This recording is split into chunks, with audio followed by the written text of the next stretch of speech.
ആശ്വാസദായകനേ, പരിശുദ്ധനാം താതനേ, കരുണയിൻ സാഗരമേ, കൃപയിൻ ഉറവിടമേ, ആശ്വാസദായകനേ,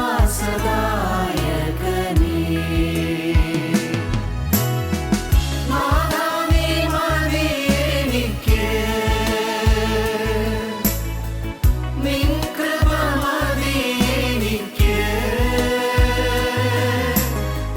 നാഥാ നീ മതി എനിക്ക്, നിൻ കൃപ മതി എനിക്ക്, ഈ മരുയാത്രയതിൽ തിരുകൃപ മതി എനിക്ക്, ഈ മരുയാത്രയതിൽ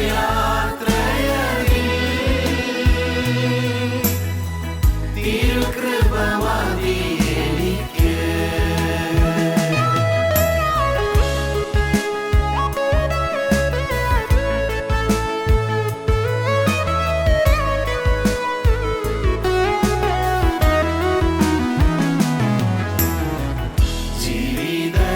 ജീവിതയാത്രയതിൽ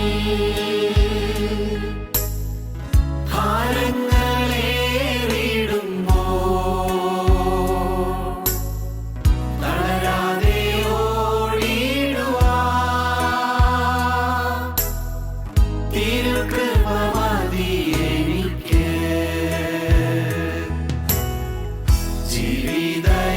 ജീവിതയാത്രയതിൽ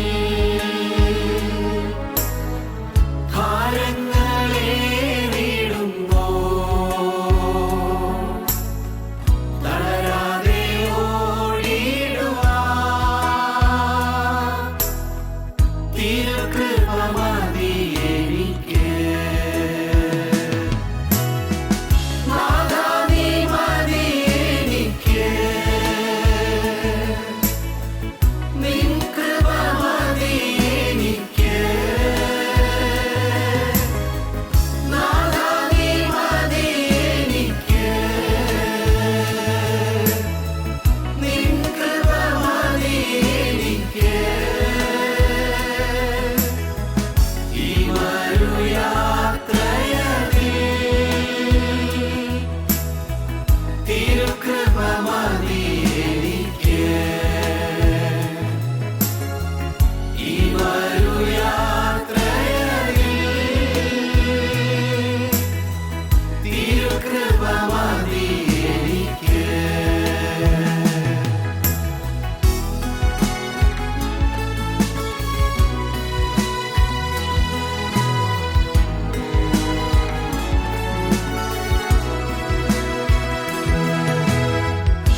വിശുദ്ധിയെ തികച്ചിടുവാൻ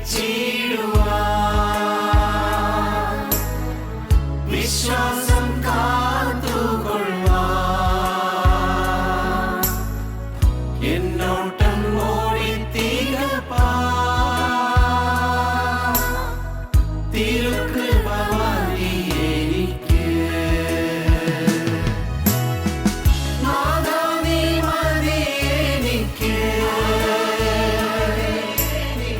നിൻ കൃപ മതി എനിക്ക്. നാഥാ നീ മതി എനിക്ക്. നിൻ കൃപ മതി എനിക്ക്. ഈ മരുയാത്രയതിൽ തിരുകൃപ മതി എനിക്ക്. ഈ മരുയാത്രയതിൽ തിരുകൃപ മതി എനിക്ക്.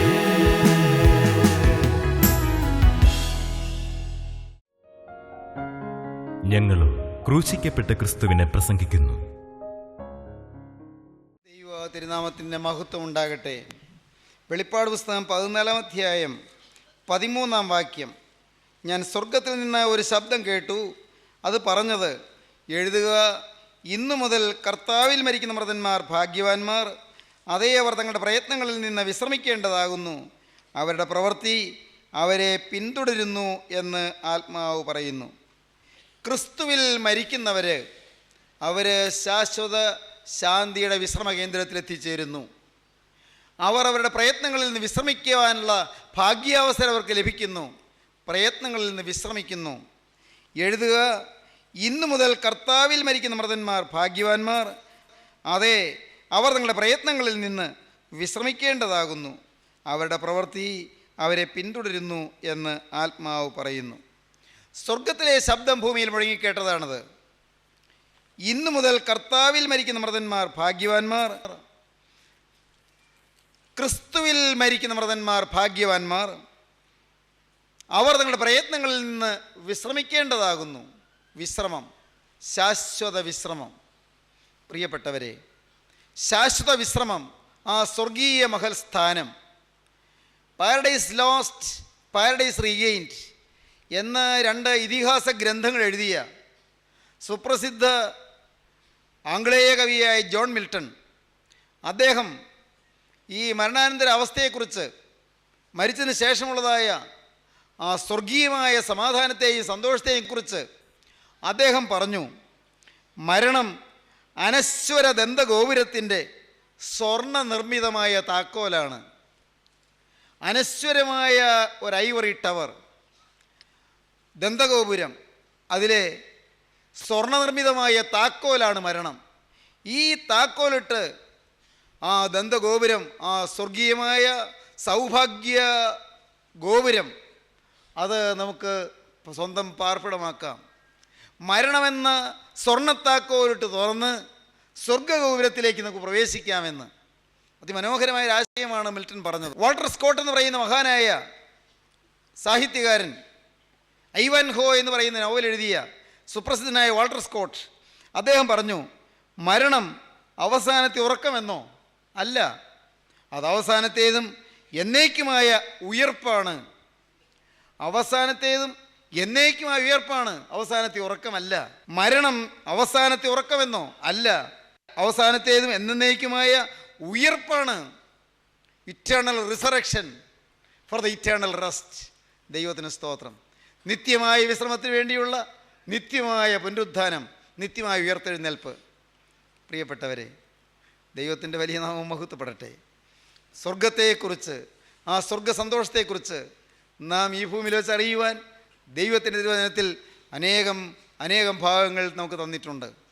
മരണശേഷം നാം കടന്നു ചെല്ലുന്ന ആ സ്വർഗീയ മഹാസന്തോഷത്തെക്കുറിച്ച് അറിയുവാൻ നമുക്ക് ചില വാക്യങ്ങൾ വായിക്കാം. ഫിലിപ്പിയ ലേഖനം 1-ാം അധ്യായം 21-ാം വാക്യം നമുക്ക് വായിക്കാം.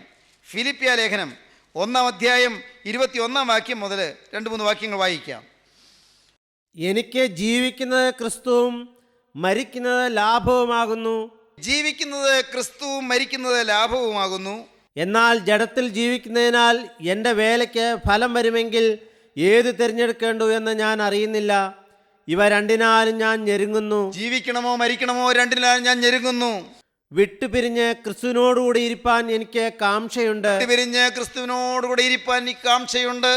അത് അത്യുത്തമമല്ലോ. അത്യുത്തമമല്ലോ, അത് ഉത്തമമായ കാര്യമാണ്. ക്രിസ്തുവിനോടുകൂടി ഇരിക്കുക, ടു ബി വിത്ത് ജീസസ്, യേശുവിനോടുകൂടി ഇരിക്കുക, അത് അത്യുത്തമമാണ്. ഏറെ ഉത്തമമായ കാര്യം, ഏറ്റവും ഉത്തമമായ കാര്യം ക്രിസ്തുവിനോട് ഇരിക്കുക. എനിക്ക് ജീവിക്കുന്നത് ക്രിസ്തുവും മരിക്കുന്നത് ലാഭവുമാകുന്നു. മരിക്കുന്നത് ലാഭമായിട്ടാണ് അപ്പോസ്തലനായ പൗലോസ് കരുതിയത്. അവിടെ റോമൻ കാരാഗൃഹത്തിൽ കിടക്കുമ്പോൾ അപ്പോസ്തലൻ എഴുതുന്ന ലേഖനമാണ് ഫിലിപ്പിയ ലേഖനം. ആദ്യത്തെ പ്രാവശ്യത്തെ ജയിൽവാസത്തിൽ വെച്ച് അപ്പോസ്തലൻ 4 ലേഖനങ്ങൾ എഴുതി. എഫേസ് ലേഖനം, കൊലോസ് ലേഖനം, ഫിലിപ്പിയ ലേഖനം, ഫിലേമോൻ എഴുതിയ ലേഖനം. ഈ 4 ലേഖനങ്ങളിൽ ഫിലിപ്പിയ ലേഖനത്തിൽ യൂറോപ്പിലെ ആദ്യത്തെ സഭയായ ഫിലിപ്പിയ സഭയിലെ ദൈവമക്കൾക്ക് അയച്ച ലേഖനത്തിൽ അപ്പോസ്തലൻ പറയുകയാണ്, എനിക്ക് ജീവിക്കുന്നത് ക്രിസ്തുവും മരിക്കുന്നത് ലാഭവുമാകുന്നു. ദൈവത്തിന് സ്തോത്രം. എനിക്ക് ജീവിക്കുന്നത് ക്രിസ്തുവും മരിക്കുന്നത് ലാഭവുമാകുന്നു. എന്നാൽ ശരീരത്തിൽ ജീവിക്കുന്നതിനാൽ എൻ്റെ വേലയ്ക്ക് ഫലം വരുമെങ്കിൽ ഏത് തിരഞ്ഞെടുക്കേണ്ടുവെന്ന് ഞാൻ അറിയുന്നില്ല. ഇവ രണ്ടിനാലും ഞാൻ ഞെരുങ്ങുന്നു. ജീവിക്കാനും തയ്യാറാണ്, മരിക്കാനും ഒരുക്കമാണ്.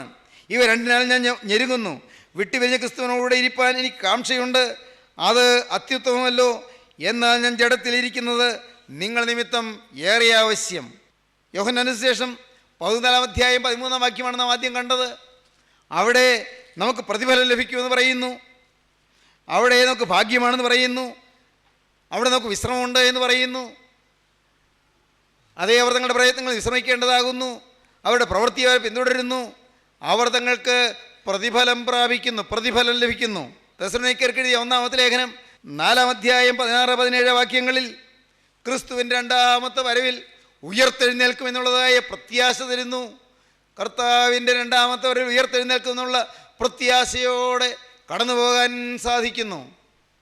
മരണം അത്യുത്തമമാണ്. ക്രിസ്തുവിൻ്റെ 2ാമത്തെ വരവിൽ ഞാൻ കല്ലറയിലാണെങ്കിലും, അല്ല ഞാൻ മണ്ണോട് മണ്ണ് ചേർന്ന് ലയിച്ചു പോയാലും, അല്ല സമുദ്രത്തിൽ വെള്ളത്തിൽ ഞാൻ താണുപോയാലും, എൻ്റെ ദൈവമേ ഞാൻ ധൂളിയായി പറന്നുപോയാലും, എൻ്റെ ഈ ശരീരം മണ്ണോട് മണ്ണ് അലിഞ്ഞു തീർന്ന് എന്നാൽ ഒരു പുതിയ ശരീരമായി ഞാൻ ഉയർത്തെഴുന്നേൽക്കും. ആ ഒരു പ്രത്യാശയോടെയാണ് ഭക്തൻ മരിക്കുന്നതെന്ന് തെസ്സലോനിക്കർക്ക് എഴുതിയ 1-ാമത്തെ ലേഖനം 4 അധ്യായം 16-17 വാക്യങ്ങൾ നാം വായിക്കാം. കർത്താവ് താൻ ഗംഭീരനാദത്തോടും പ്രധാന ദൂതന്റെ ശബ്ദത്തോടും ദൈവത്തിൻ്റെ കാഹളത്തോടും കൂടെ സ്വർഗത്തിൽ നിന്ന് ഇറങ്ങി വരികയും ക്രിസ്തുവിൽ മരിച്ചവർ മുമ്പേ ഉയർത്തെഴുന്നേൽക്കുകയും ചെയ്യും. പിന്നെ ജീവനോടെ ശേഷിക്കുന്ന നാം അവരോടൊരുമിച്ച് ആകാശത്തിൽ കർത്താവിനെ എതിരേൽപ്പാൻ മേഘങ്ങളിൽ എടുക്കപ്പെടും. ഇങ്ങനെ നാം എപ്പോഴും കർത്താവിനോട് കൂടെ ഇരിക്കും. ജീവനോടിരിക്കുന്നവരെ രൂപാന്തരപ്പെടും. വാങ്ങിപ്പോയവര്, അവര് വിശുദ്ധന്മാരായി വാങ്ങിപ്പോയവര് ഉയർത്തെഴുന്നേറ്റ് ആകാശമേഘങ്ങൾ കർത്താവിനെ എതിരേൽപ്പാൻ വാനമേഘങ്ങൾ എടുക്കപ്പെടും. ഇങ്ങനെ നാം എല്ലായ്പ്പോഴും കർത്താവിനോട് കൂടെ ഇരിക്കും, ക്രിസ്തുവിനോട് കൂടെ. സ്വർഗമെന്ന് പറഞ്ഞാൽ എന്താണ്? അത് ക്രിസ്തുവിനോട് കൂടെയുള്ള ജീവിതമാണ്. ക്രിസ്തുവിൽ അലിഞ്ഞും ലയിച്ചുമുള്ള ജീവിതമാണ്. ക്രിസ്തുവിൻ്റെ വിശുദ്ധന്മാരോട് ചേർന്നുള്ള ജീവിതമാണ്. ക്രിസ്തുവിൻ്റെ സ്നേഹത്തിൻ്റെ സദസ്സിൽ ക്രിസ്തുവിനെ ആരാധിക്കുന്ന വിശുദ്ധന്മാരുടെ നിരയിൽ സന്തോഷത്തോടെ വാഴുന്ന ജീവിതമാണ്. സ്വർഗസന്തോഷം, സ്വർഗ സൗഭാഗ്യം. പ്രിയപ്പെട്ടവരെ, ആ മഹാഭാഗ്യം, അതിനെക്കുറിച്ച് സങ്കീർത്തനക്കാരൻ പറയും. 116-ാം സങ്കീർത്തനം 15-ാം വാക്യത്തിൽ പറയും, നിത്യനായ ദൈവത്തിന് വിലയേറിയതാണ് ഒരു ഭക്തൻ്റെ മരണം. എന്തുകൊണ്ട്? ഭക്തൻ്റെ മരണത്തിൽ അവൻ പ്രത്യാശയോടെയാണ് കടന്നുപോയത്. അവൻ ഉയർത്തെഴുന്നേൽക്കും, കാരണം അവൻ ഭക്തനാണ്. അവൻ ഉയർത്തെഴുന്നേറ്റ് സ്വർഗവാനസേനയോടൊരുമിച്ച് ആകാശത്തിൽ കർത്താവിനെ എതിരേൽപ്പാൻ മേഘങ്ങളിൽ എടുക്കപ്പെടും. അവൻ വിശുദ്ധന്മാരുടെ നിരയിലെത്തും. സന്തോഷം, അവൻ്റെ ജീവിതത്തിൽ ഏറ്റവും വലിയ ഉല്ലാസമുണ്ടാകും. അവൻ സ്വർഗീയ കൂടാരത്തിൽ പ്രവേശിച്ച് നീതിമാന്മാരുടെ കൂടാരങ്ങളിൽ മഹത്വത്തിൻ്റെയും രക്ഷയുടെയും ഉല്ലാസഘോഷം മുഴങ്ങുന്ന സദസ്സിൽ അവൻ ദൈവത്തെ മഹത്വപ്പെടുത്തും. ഭക്തന്മാരുടെ മരണം യഹോവയ്ക്ക് വിലയേറിയത്. പ്രിയപ്പെട്ടവരെ, നാം ദൈവത്തിൻ്റെ ഭക്തന്മാരായി ജീവിക്കൂ, ദൈവത്തിൻ്റെ വിശുദ്ധന്മാരായി ജീവിക്കൂ, ദൈവത്തിൻ്റെ ഹിതം നിവർത്തിക്കുന്നവരായി ജീവിക്കൂ, ദൈവത്തിന് ഇമ്പമായി ജീവിതം നയിക്കൂ. രഹസ്യങ്ങൾ കാണുന്നൊരു ദൈവമുണ്ട്. നമ്മുടെ അകവും പുറവും അറിയുന്ന ഒരു ദൈവമുണ്ട്. നമ്മുടെ പകലിൻ്റെ രാവും നമ്മെ കാണുന്നൊരു ദൈവമുണ്ട്. നമ്മുടെ ജീവിതമാകെ കാണുന്നൊരു ദൈവമുണ്ട്. ഹൃദയങ്ങളെ തൂക്കി നോക്കുന്ന ഒരു ദൈവമുണ്ട്. സ്നേഹിതരെ, ആ ജീവനുള്ള ദൈവത്തിന് മുൻപിൽ നാം വിശുദ്ധരും നിഷ്കളങ്കരുമായി നിൽക്കൂ. വക്രതയും കോട്ടമുള്ള തലമുറയിൽ നാം അനിന്യരും നിഷ്കളങ്കരുമായ ദൈവമക്കളായി നാം നിൽക്കുവാൻ ദൈവം നമ്മെ വിളിച്ചിരിക്കുന്നു. തലമുറ വക്രതയുള്ളതാണ്. അത് സൂത്രവും കൗശലവും വളവും വഞ്ചനയും ചതിവും ഉള്ളതാണ്. വക്രതയും കോട്ടമുള്ള തലമുറയിൽ നിങ്ങൾ അനിന്യരായി നിഷ്കളങ്ക മക്കളായി നിൽപ്പീൻ എന്ന അപ്പോസ്തലൻ ഫിലിപ്പിയ ലേഖനത്തിൽ പറയും. ഈ തലമുറ വക്രതയുള്ള തലമുറയാണ്. സമൂഹം മുഴുവൻ ഒഴുക്കിനൊത്ത് ഒഴുകിക്കൊണ്ട് പോകുന്നു. ഒഴുക്കിനൊത്ത് ഒഴുകുന്ന സമൂഹം. എല്ലാവരും ഒരുപോലെ കൂട്ടത്തോടെ ഒഴുക്കിനൊത്ത് ഒഴുകിപ്പോവുകയാണ്. ഒഴുക്കിനെതിരെ നീന്തുക ബുദ്ധിമുട്ടാണ്. ഒഴുക്കിനെതിരെ നീന്തുക. പ്രിയപ്പെട്ടവരെ, ഞാൻ പണ്ട് ബൈബിൾ ക്ലാസ്സിൽ പറഞ്ഞ നിങ്ങൾക്ക് ഓർമ്മയുണ്ടോ? മീൻ പാടത്ത് തോട്ടിൽ കൂടി മീൻ ഇങ്ങനെ തുള്ളിക്കളിച്ച് നൃത്തം ചെയ്ത് മീൻ ആ തോട്ടിലെ വെള്ളത്തിൽ കൂടി മുകളിലെ ഭാഗത്തേക്ക് ഇങ്ങനെ തോട്ടിൽ അതിൻ്റെ ഒഴുക്കിനൊത്തൊഴുകാതെ മേലോട്ട് ഇങ്ങനെ നീന്തി കയറി പോകുന്നു. എന്നാൽ അവിടെ ആ പാടത്ത് ചില കണ്ടങ്ങളിൽ കീടനാശിനികൾ തെളിച്ചു. കീടനാശിനി തെളിച്ചപ്പോൾ ആ കീടനാശിനിയുടെ വിഷമേറ്റ് ചില മീനുകളെല്ലാം ഒഴുകി ഈ തോട്ടിൽ വന്നു ചേർന്നു. ആ വെള്ളവും കീടനാശിനി കലർന്നതായ വെള്ളവും ആ തോട്ടിലേക്ക് പാടത്തെ കണ്ടങ്ങളിൽ നിന്ന് ചെന്ന് ആ തോട്ടിലേക്ക് വന്ന് ആ വെള്ളം ഒഴുകിച്ചേർന്നു. ആ വിഷം കലർന്ന വെള്ളം വന്നപ്പോൾ ഈ ഒഴുക്കിനെതിരെ നീന്തിക്കൊണ്ടിരുന്ന ചില മീനുകൾക്ക് അവയ്ക്ക് ബോധം നഷ്ടപ്പെട്ടു. ആ മീനുകൾ ബോധം നഷ്ടപ്പെട്ട് അത് തിരിഞ്ഞും മറിഞ്ഞും താഴോട്ടിങ്ങനെ ഒഴുകും. വീണ്ടും കരുത്ത് പ്രാപിച്ചിട്ട് പയ്യെ മുകളിലോട്ട് കുതിച്ച് നീന്താൻ തുടങ്ങും. പിന്നെയും താഴോട്ട് ഒഴുകും. ചിലത് ആ ചത്ത് മലയ്ക്കുന്നു, ഒഴുകിപ്പോകുന്നു. ചിലത് ചത്തില്ല, പക്ഷേ ചാകാറായി അതിങ്ങനെ തിരിഞ്ഞും മറിഞ്ഞും മലർന്നും കമഴ്ന്നും അത് താഴോട്ട് ഒഴുകിക്കൊണ്ടിരിക്കുന്നു. ഇടയ്ക്ക് ഒന്ന് ഞെട്ടി ഒന്ന് കരയ്ക്ക് കയറാൻ നോക്കുന്നു. അനേകം ദൈവമക്കളും ഇങ്ങനെയാണ്. വിഷം തട്ടിയിട്ടുണ്ട്. ഈ പാടത്തടിക്കുന്ന വിഷമല്ല, പാപത്തിൻ്റെ വിഷം, പിശാചിൻ്റെ വിഷം, ദുശ്ശീലങ്ങളുടെ വിഷം, ദുഷിച്ച ചിന്താഗതികളുടെ വിഷം, അസൂയയുടെയും കോപത്തിൻ്റെയും വിഷം, മദ്യപാനത്തിൻ്റെയും വ്യഭിചാരത്തിൻ്റെയും വിഷം. പ്രിയപ്പെട്ടവരെ, ബ്ലൂ ഫിലിമിൻ്റെയും റാഗിങ്ങിൻ്റെയും വിഷം. റാഗിങ് ഒരു വലിയ വിഷവാതകമാണെന്ന് അറിയിക്കട്ടെ. ആ വിഷവാതകമേറ്റ് എത്രയോ യുവജനങ്ങളാണ് തകരുന്നത്, നശിക്കുന്നത്, മുടിയുന്നത്. പ്രിയപ്പെട്ടവരെ, എത്രയോ നല്ല ശോഭനമായ ഭാവിയുള്ള യുവാക്കളാണ് മുടിഞ്ഞു പോകുന്നത്, തകർന്നു പോകുന്നത്. കഞ്ചാവിൻ്റെ വിഷം, സിനിമയുടെ വിഷം, വെറുക്കൂത്തുകളുടെ വിഷം. യുവജനങ്ങൾ പോരാ, പ്രായമായവരും ഈ വിഷമേറ്റ് ഒഴുക്കിനൊത്തൊഴുകി അങ്ങ് പോവുകയാണ്. കൊലപാതകത്തിലേക്കും വലിയ കൊള്ളയിലേക്കും കവർച്ചയിലേക്കും പോകുന്ന ആളുകളുണ്ട്. ഹീനമായ മ്ലേച്ഛമായ ഏറ്റവും അഴുക്കായ ജീവിതം നയിക്കുന്ന ആളുകളുണ്ട്. വിഷത്തിൻ്റെ ഭയാനകമായ ജ്വാലയാൽ വിഷവന്യേറ്റ് ജ്വാലയേറ്റ് തകർന്ന് നശിക്കുന്നതായി ഇങ്ങനെ ഒഴുക്കിനൊത്തൊഴുകുന്നു.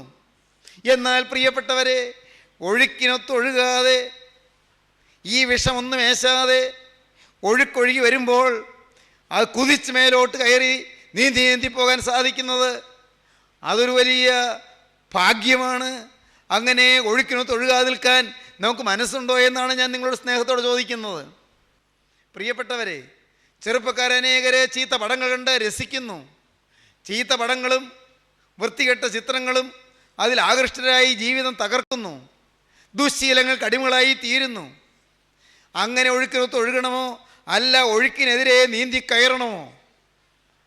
അതാണ് വെല്ലുവിളി എന്ന് പറയുന്നത്. അതാണ് കാലത്തിൻ്റെ വെല്ലുവിളി. അതാണ് സമൂഹത്തിന് മുന്നിലുള്ള വെല്ലുവിളി. ഈ ചലഞ്ച് നിങ്ങൾക്ക് ഏറ്റെടുക്കാൻ കഴിയുമോ? സ്നേഹിതരെ, ആരെല്ലാം തെറ്റിലേക്ക് പോയാലും എന്നെ കാണുന്ന ദൈവത്തിൻ്റെ മുമ്പിൽ ഞാൻ വിശുദ്ധനും നിഷ്കളങ്കനുമായിരിക്കുമെന്ന്. രഹസ്യങ്ങൾ കാണുന്ന ദൈവത്തിന് മുമ്പിൽ ഞാൻ വിശുദ്ധനും നിഷ്കളങ്കനുമായിരിക്കുമെന്ന്. ഞാൻ ശുദ്ധിമതിയും നിഷ്കളങ്കയും ആയിരിക്കുമെന്ന്. പ്രിയപ്പെട്ടവരെ, നിങ്ങൾക്കൊരു തീരുമാനമെടുക്കാൻ പറ്റുമോ? സമൂഹം മുഴുവൻ എന്നെ പഴിചാരട്ടെ, സകലരും എന്നെ തെറ്റിദ്ധരിക്കട്ടെ, അനേകം എതിർപ്പുകളും പോരാട്ടങ്ങൾ എൻ്റെ ജീവിതത്തിൽ ആഞ്ഞ് തിമിർത്താടി ഉലച്ച് എന്നെ നശിപ്പിക്കാൻ വന്ന് വീഴട്ടെ.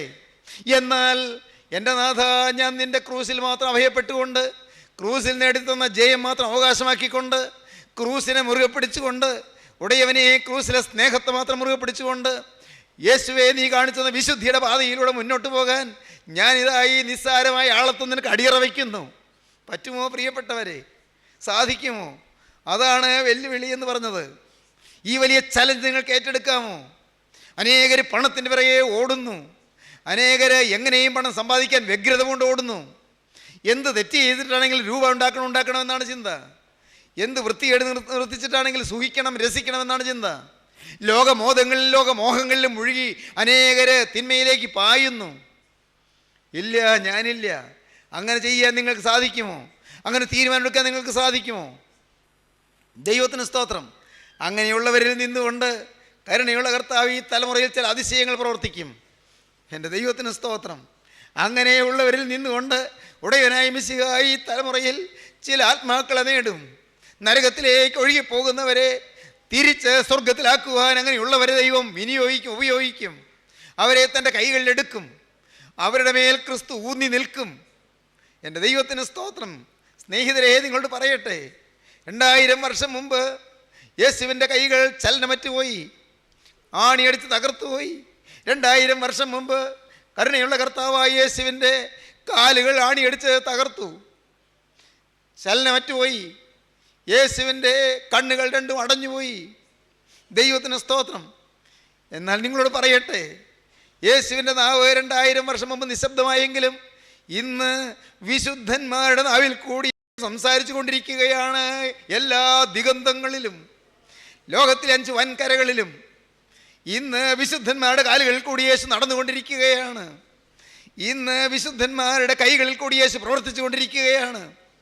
സ്നേഹിതരെ, നിങ്ങൾക്കതിന് വിദ്യാഭ്യാസം വേണ്ട, നിങ്ങൾക്കതിന് പഠിപ്പ് വേണ്ട, നിങ്ങൾക്കതിന് പാണ്ഡിത്യം വേണ്ട. ഒന്ന് മാത്രം മതി. യേശുവേ, നീ എൻ്റെ ഹൃദയത്തിലേക്ക് വരണമേ, നീ എൻ്റെ ഉള്ളിൽ വാഴണമേ. നിങ്ങൾ പ്രാർത്ഥിച്ചാൽ മാത്രം മതി. യേശു നിങ്ങളുടെ ഉള്ളിൽ വാണാൽ നിങ്ങൾക്ക് വിദ്യാഭ്യാസം ഇല്ലെങ്കിലും, ആരോഗ്യമില്ലെങ്കിലും, പഠിത്തമില്ലെങ്കിലും, നിങ്ങൾ കഴിവില്ലെങ്കിലും, പ്രാപ്തിയില്ലെങ്കിലും, നിങ്ങൾ സമൂഹത്തിൽ വിലകെട്ടവനാണെങ്കിലും വിലകെട്ടവളാണെങ്കിലും, ആരും നിങ്ങളെ സ്നേഹിക്കാനും കരുതാനും ഇല്ലെങ്കിലും, ഉടയവനായ ക്രിസ്തു നിങ്ങളെ കരുതും. അവൻ നിങ്ങളെ മാനിക്കും, അവൻ നിങ്ങളെ ആദരിക്കും, അവൻ തൻ്റെ പൊന്നു കരങ്ങൾ നിങ്ങളെടുക്കും. അവൻ നിങ്ങളിൽ നിന്നുകൊണ്ട് ചില അത്ഭുതങ്ങളും അതിശയങ്ങളും ഈ തലമുറയിൽ നിവർത്തിക്കും. ഹല്ലേലൂയ, ദൈവത്തിന് സ്തോത്രം. ഈ യേശുവിൻ്റെ സാക്ഷികളാകാൻ നിങ്ങൾക്ക് താല്പര്യമുണ്ടോ എന്നാണ് വിനീതമായി ഞങ്ങൾ ചോദിക്കുന്നത്. ഈ യേശുവിൻ്റെ വിശുദ്ധ സാക്ഷികളായി ഈ തലമുറയിൽ എഴുന്നേറ്റ് നിൽക്കാൻ നിങ്ങൾക്ക് ആഗ്രഹമുണ്ടോ? കർത്താവേ, എനിക്ക് ജീവിതമുള്ള കാലത്ത്, എനിക്ക് ആയുസ്സുള്ള കാലത്ത്, എൻ്റെ നാഥ, ഞാൻ ഈ ആയുഷ്കാലം യേശുവേ നിനക്ക് വേണ്ടി മാത്രമായി വേർതിരിച്ച് നിൽക്കാൻ ഞാൻ എന്നെ തന്നെ സമർപ്പിക്കുന്നു. നിൻ്റെ പരിശുദ്ധ പാദത്തിൽ നിന്നെ തന്നെ അടിയറ വയ്ക്കുന്നു എന്ന് പറയുവാൻ പ്രിയപ്പെട്ടവരെ, നിങ്ങൾക്ക് മനസ്സുണ്ടോ? അവൻ്റെ കരങ്ങളിലേക്ക് കൊടുക്കുവാൻ നിങ്ങൾക്ക് താല്പര്യമുണ്ടോ? അവനിതാ നിങ്ങളുടെ അരികത്ത് വന്ന് നിൽക്കുന്നു. അവൻ നിങ്ങളെ സ്നേഹത്തോടെ വിളിക്കുന്നു. മകനേ, നിൻ്റെ ഹൃദയം എനിക്ക് തരിക.